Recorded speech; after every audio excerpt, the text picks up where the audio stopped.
Hey everyone, in my quest to become healthier, I've made many changes. And one of the things that I was holding on to for forever was these non-stick pans. And the reason I was is because they're just very convenient.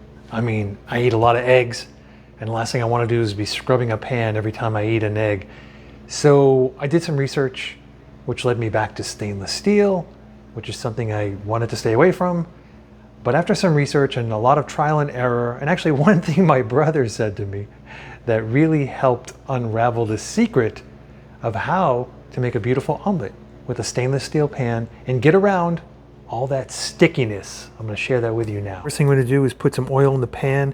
Make sure it's pretty hot when you start. If you go online and look for examples, they'll advise it to be very hot, in the fact that if you sprinkle water on it, it will dance around. I don't take too much heat in that, only because I've learned the real secret, and I just cooked some liver and it looks so good.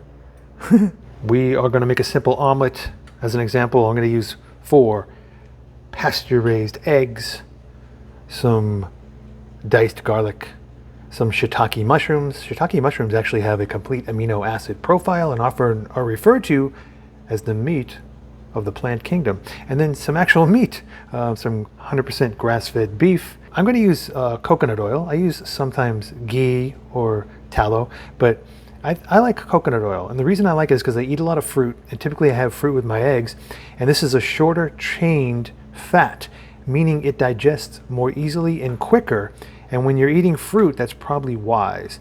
I'm also going to put some raw cottage cheese on there. Always some good salt and some parsley. Let's make it happen.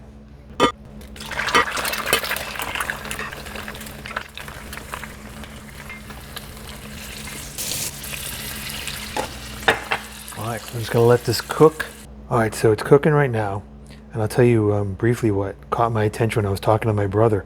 We were talking about, I was like, man, it's like so hard. I don't understand. There's no rhyme or reason as to why sometimes it sticks and sometimes it doesn't. Like, it's driving me nuts. And I was like, you know, I put I heat the pan up, like they say, really hot. And then I put it on there and sometimes it works. And he's like, oh yeah, it's probably like, you know, the heat, after a while, the heat allows it to release.